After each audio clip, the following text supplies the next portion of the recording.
Alors, je vais peut-être démarrer pour présenter la conférence que nous allons animer ensemble avec Bénédicte de Bonneval sur les constats et leviers de l'engagement de l'élève lors de sa transition entre le lycée et l'enseignement supérieur. Nous avons choisi de démarrer notre conférence en vous présentant nos sources et nos ressources parce que nous nous sommes inspirés de différents ouvrages et rapports pour construire en partie notre conférence et notamment nous voulions vous parler de deux rapports. Le premier de France Stratégie 17-27 sur la transition lycée-enseignement supérieur et un autre rapport, celui du Sénat, session ordinaire de 2015-2016, rédigé par la mission d'information sur l'orientation scolaire. Tout d'abord, donc voilà ce que nous avons pu extraire. Alors, c'est vraiment des tout petits bouts de tout ce que nous avons pu lire.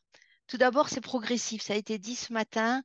Il faut que l'élève et les parents qui accompagnent se rendent compte que voilà, le pouvoir de décision, il faut en prendre conscience. Et c'est pas toujours évident. Il faut se défaire des injonctions. Alors, c'est compliqué parce que nous, personnel, enseignants ou parents, ben, on est là pour les accompagner, mais l'injonction n'est pas toujours la bienvenue. Et il faut réfléchir à quelle place on veut prendre dans la société. Et on peut dire qu'en ce moment, c'est assez anxiogène et donc c'est compliqué. Donc c'est vrai que tout ceci fait qu'il y a des incertitudes, mais les personnes doivent, les élèves, doivent réfléchir progressivement à leur orientation. Ensuite, depuis ce matin, on parle d'engagement, donc je pense qu'on y est dedans. Il y a trois parties, hein. Tout d'abord, tout ce qui est le comportement, est-ce que l'élève est autonome dans sa réflexion, comment il se positionne par rapport aux interventions des extérieurs, de ses enseignants, des psy-EN qu'il rencontre.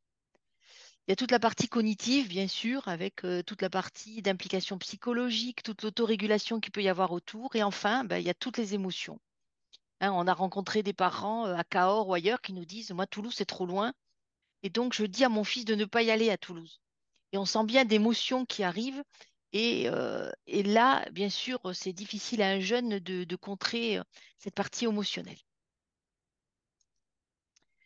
Donc, avec Caroline, nous avons décidé de tracer ce qu'on appelle un SWOT, c'est-à-dire que, on va regarder pour chaque thématique, vous allez voir quelles sont les forces dans l'éducation nationale, on va dire de manière générale, et de l'enseignement supérieur, et nos faiblesses, et quelles sont les menaces et les opportunités, tout ceci lié bien sûr dans la thématique de l'engagement. Alors, les forces en interne. Donc, les forces en interne, c'est ce qui va aider le jeune dans son environnement le plus immédiat. Donc, ça, ce sont nos forces. Les faiblesses, ben, c'est ce qui va desservir. C'est ce que je vous ai donné comme exemple, ce qui dessert le jeune dans ses choix, toujours dans le même environnement le plus proche. Ensuite, il y a des opportunités extérieures. Par exemple, vous allez voir tout à l'heure, donc dans son environnement immédiat, qu'est-ce qui extérieurement va lui apporter des choses, mais qu'est-ce qui va menacer aussi, qu'est-ce qui va freiner le jeune dans ses recherches. Alors, on va directement aller dans chaque thématique, comme ça vous comprendrez mieux les forces en interne. Bon, ben, il faut reconnaître qu'à l'heure actuelle, on a un accès à l'information qui est quand même assez exceptionnel. L'ONICEP met beaucoup de moyens pour présenter les formations aux jeunes. On a bien sûr Parcoursup qui, avant tout, avant d'être une plateforme de choix, c'est également une plateforme d'information où toutes les formations y donnent leurs infos. Le printemps de l'orientation, on en reparlera parce que c'est peut-être pour l'instant en stand-by. Il y a les personnels du secondaire. Vous, en tant que personnel du secondaire, et là on y met tout le monde, hein, que ce soit la direction, que ce soit les enseignants, que ce soit les psy-EN, tous les gens qui font partie donc du milieu de l'éducation sont bien sûr une force pour accompagner le jeune. On l'a vu également ce matin, il y a des heures maintenant qui sont dédiées à l'orientation. Il y a quelques années, ce n'était pas le cas. Donc maintenant, il y a des heures pour ça, à partir de la seconde. On a bien conscience que le choix des EDS est d'autant plus pertinent que l'élève a maturé sa réflexion et a avancé dans son projet d'orientation. De nombreux jeunes en terminale, quand on les voit à la JPO ou quand on les voit à InfoSup et ils nous disent, oui, j'ai pris ça, mais sans trop savoir ce que je vais faire, c'est évident que le choix des EDS n'est peut-être pas le plus adéquat. Après, ben, la proximité géographique, c'est un vrai problème dans notre académie qui est si grande. Donc oui, c'est une force quand on est proche. C'est pas toujours une force si on est un petit peu éloigné. Et enfin, bien sûr, il ne faut pas l'oublier que le milieu social et le niveau de qualification des parents peut être une force dans les études supérieures. Alors, nos faiblesses, on en a quand même quelques-unes. trop d'infos tue l'info. Et voilà, la multitude et la dispersion de l'information sur les sites, c'est pas facile de s'y retrouver. Il faut vraiment être expert. Cette info dématérialisée n'est pas facile non plus pour certaines familles. Avant, ils aimaient bien avoir les docs papier. Maintenant, tout est sur Internet, donc on donne plus de docs papier. C'est parfois compliqué. On parlait des choix de DS, c'était bien s'il y a maturité, mais il y a de l'incohérence dès que on n'a pas avancé son projet. L'éloignement géographique, ben, c'est ce que je vous ai dit, hein, c'est positif ou négatif selon là où on est. Le milieu social, c'est également positif ou négatif selon le niveau des parents et l'ambition des enfants. On a parlé des représentations et des stéréotypes, oui, ça c'est vraiment une faiblesse. La pression du choix liée à la survalorisation du diplôme initial. Alors on a parlé, pas trop aujourd'hui, mais on pense par exemple aux classes prépa. Le Graal, c'est d'aller en classe prépa. Parce qu'on imagine que si on ne prend pas une formation dans le supérieur qui amènera à l'excellence, si tant soit que ce soit l'excellence, on va rater sa vie. Et donc, on met, je pense que, et de ce qu'on lit, c'est la même chose, on met trop de pression sur le premier diplôme initial.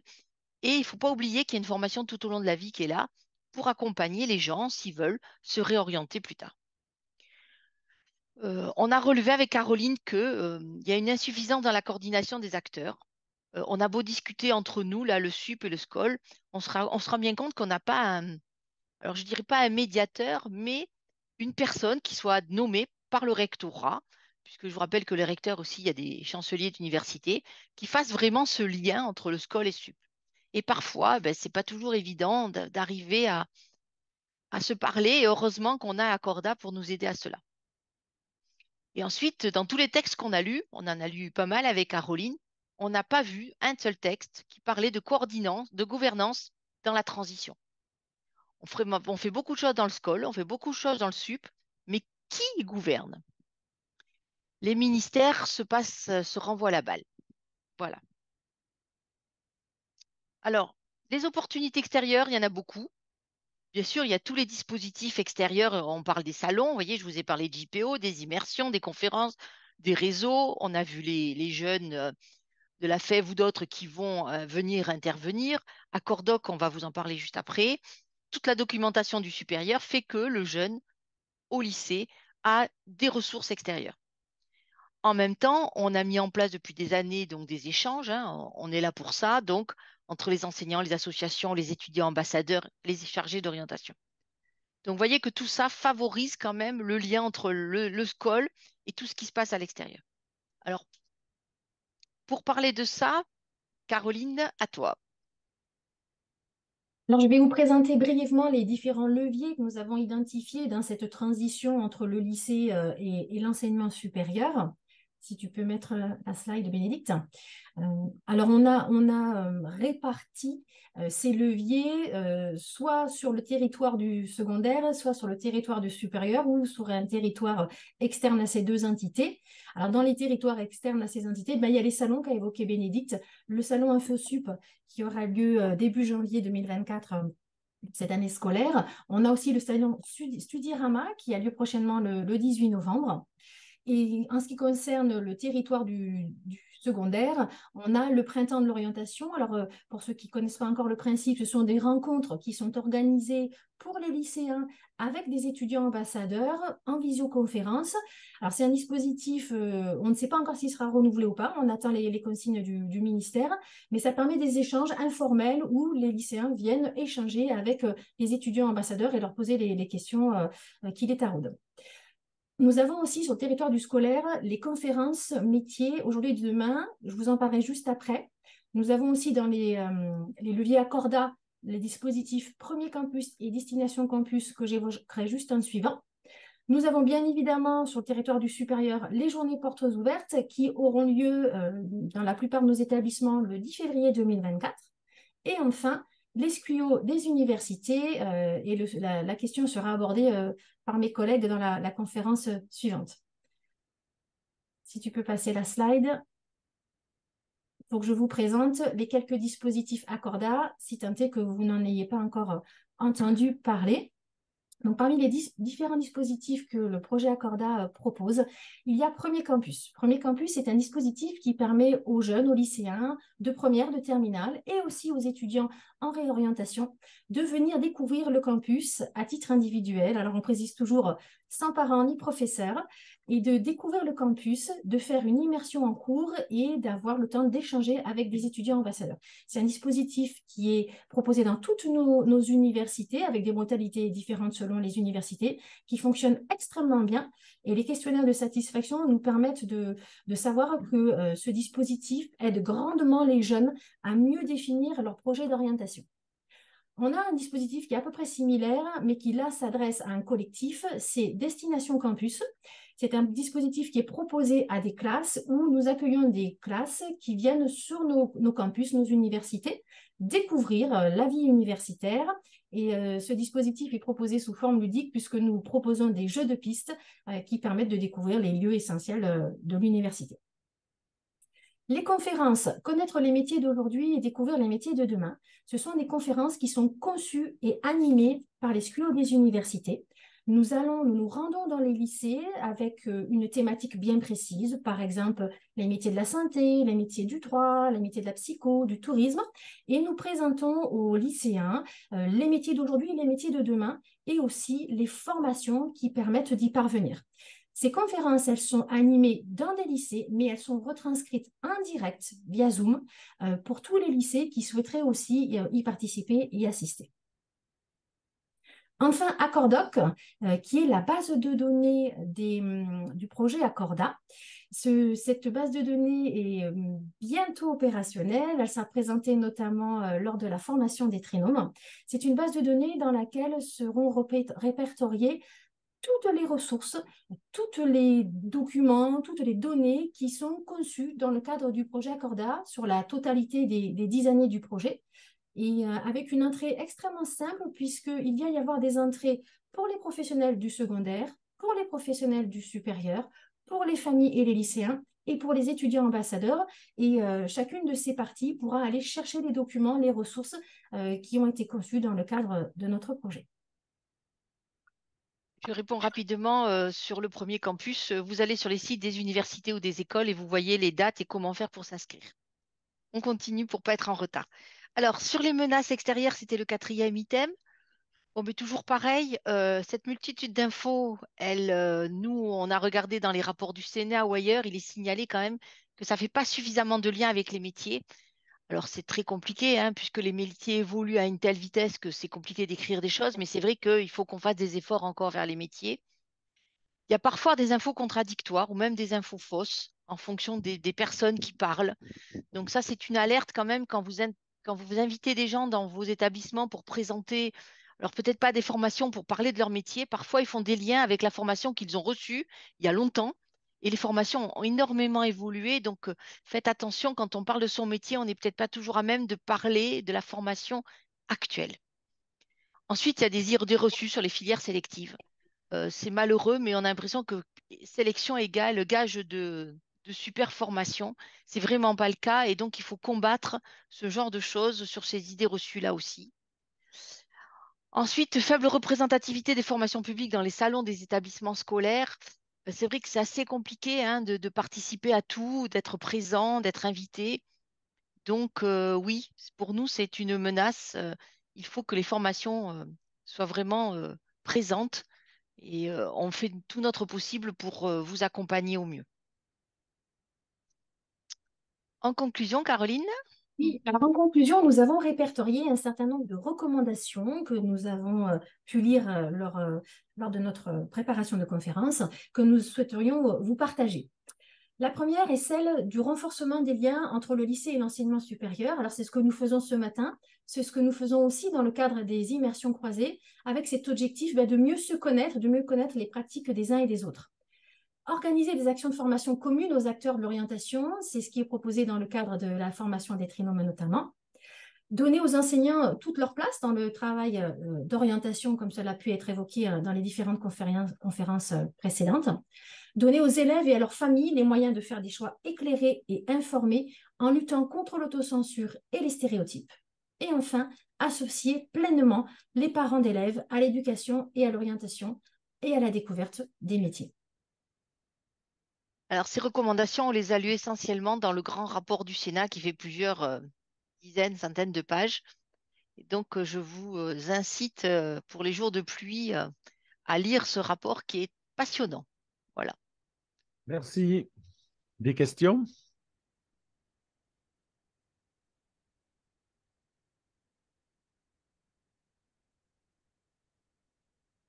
Pas de questions? Dans le chat? Je le vois pas, Non, mais il y Oui, en a plein. non. Anne a raison de dire que Anne Viadieu et son collègue ont pour mission de nous accompagner. Mais ce que je voulais dire, Anne, c'est que simplement, il n'y a pas une personne, université, école, tout le SUP et le SCOL réunis, puisque c'est déjà deux ministères différents. Et c'est vrai que parfois, quand on discute avec des supérieurs, je suis désolée, Anne, mais ils ne connaissent pas ta mission. Je veux dire, c'est entre nous, on te connaît parce qu'entre nous, on sait que tu es là. Mais de manière officielle, officiellement, en dehors du recteur, peu de gens connaissent toutes les activités que tu peux mener au rectorat. Je ne vais pas être longue, Bénédicte, sur cette question. Il y a aussi la régionalisation et le fait que ce soit la région académique qui est compétente sur l'enseignement supérieur, qui peut faire qu'on a une moindre visibilité, on va dire, sur Toulouse. Par contre, il nous a missionnés tous les deux dans le cadre d'un GT. Nous accompagnons particulièrement à Corda et c'est tout à fait normal. Et nous vous inviterons avec Farid Gemal, en tout cas, on invitera certains de vos représentants sur ce GT. Voilà, je ne suis pas plus longue sur le sujet. Merci. D'autres questions? Non? Alors, il y a une question sur la formation des trinômes. Vas-y, réponds. Alors, ou peut-être je peux laisser la parole à Céline Rigolet, puisque c'est organisé, hein, par le Alors, la rectorat. formation des trinômes, les trinômes font l'objet d'une aide de cadrage, d'un recensement annuel auprès des chefs d'établissement. Donc, le recensement a été fait cette année. Le trinôme sur l'académie, c'est un personnel de direction, un enseignant référent du continuum -3+3 et du PsyEN, d'un PsyEN qui intervient dans l'établissement. Et dans le cadre des actions à Corda, il y a effectivement une autre action qui est celle de la formation des trinômes. Et donc, dans ce contexte-là, il y a une formation qui est proposée à ces trinômes qui aura lieu, je crois, le 12 décembre, si je ne me trompe pas, cette année. Voilà, à leur destination. L'objectif et le rôle, les missions de ce trinôme étant de pouvoir ensuite, via les conseils pédagogiques notamment, de pouvoir partager les apports qui leur sont donnés et les réflexions qui ont lieu concernant la transition secondaire supérieure et ce continuum -3+3. Merci. Donc, s'il n'y a pas d'autres questions, on va Bonjour, passer. est-ce que je peux poser Ah, une question? oui, bien sûr, bien sûr. Bonjour, moi je suis professeure de SVT dans un lycée, je suis professeure principale et ce matin je découvre plein d'actions qui sont menées que je ne connaissais pas du tout, notamment des opérations menées par Accorda dans l'intervention précédente. Vous avez parlé par exemple des destinations campus. Moi, ça m'intéresserait par exemple pour mes élèves, mais j'ai des questions pratico-pratiques, c'est-à-dire où est-ce qu'on peut s'inscrire et puis si on veut aller visiter un campus, sachant que dans nos classes de première, les élèves ont des EDS qui sont complètement variés. Ça peut être des EDS littéraires, scientifiques, etc. Et donc, comment fait-on pour, on va dire, choisir un campus que ça soit pertinent pour les élèves? Céline, est-ce que je vous laisse répondre ou je peux... Alors, pour ce qui est de premier campus, j'ai mis dans le chat le dépliant avec toute la démarche pour que les élèves, donc là effectivement, premier campus, c'est sous un format individuel. Donc vous avez le dépliant qui a été transmis aux établissements. Pour destination campus, il y a un travail en groupe donc c'est pareil, hein, c'est une autre action d'Accorda, donc sur un autre groupe de travail. Il y a la définition d'établissement cible pour bénéficier de destination campus. Donc, cette définition-là, elle se fait au sein du groupe de travail dans lequel sont présents des corps d'inspection, notamment les inspecteurs d'information et d'orientation voilà, qui définissent conjointement avec le groupe de travail les établissements bénéficiaires de destination campus. Et Caroline, tu peux Oui, peut-être je rappeler voulais. ce qu'on avait prévu l'an dernier, qu'on n'a pas pu faire à cause de grève ou de je sais plus quoi. Explique. Oui, Dites. alors malheureusement, effectivement, le dispositif donc Destination Campus qui était destiné à des classes a dû être annulé en raison des grèves qu'il y a eu au mois d'avril. Et je voulais juste répondre, apporter une précision par rapport à la question qui vient d'être posée sur la sélection des élèves. Alors, les établissements avec lesquels on a travaillé ont proposé aux élèves, d'où la notion aussi d'engagement, de participer à cette journée. Donc, ça n'était pas imposé et ça a été fait effectivement en fonction des EDS. Je vous donne un exemple. Nous, pour l'université Paul Sabatier, on devait accueillir des élèves qui avaient choisi des EDS de sciences et qui donc, du coup, étaient particulièrement intéressés par la découverte de notre université. Donc, voilà, ça s'est construit comme ça. Je vois d'autres questions dans le Non, ça, chat. c'était construit comme ça, mais ce que je veux Ouais. dire, c'est que les trois universités travaillaient conjointement. Il y avait la matinée où c'était général, enfin, commun, et ensuite les élèves se répartissaient sur les devaient se répartir sur les trois universités sur une des trois universités en fonction de leur centre d'intérêt. Oui. Voilà. Effectivement, il y a une matinée commune qui est organisée à l'Université de Toulouse où il y a une présentation de la vie universitaire avec toutes les offres qui sont faites. Et ensuite, les élèves étaient répartis en fonction de leur choix d'orientation. Voilà. Je réponds à la question sur les conférences métiers. Les conférences métiers sont en ligne sur le site de l'Université de Toulouse. Et il faut savoir que vos établissements, vos classes peuvent y participer par visioconférence lorsque nous sommes dans les lycées. Vous pouvez assister en direct à ces conférences. Et ce qui n'a pas été dit, c'est qu'il y a beaucoup de témoignages de professionnels qui aussi agrémentent ces conférences. Oui, Bien, Pour voilà. compléter les questions qu'il y a dans le chat, l'université ou Accorda ne peut pas payer bien sûr tous les déplacements. Et donc, quand vous posez la question, Magali, qui finance les bus, malheureusement, ce sont les établissements qui doivent financer les déplacements des élèves quand ils viennent en groupe. Quand ils viennent seuls, bon, ben, c'est autre chose, mais pour Premier Campus, mais quand ils viennent en groupe, on ne peut pas nous prendre en charge les déplacements. Merci, au revoir. au revoir. Merci. Beaucoup. Au revoir.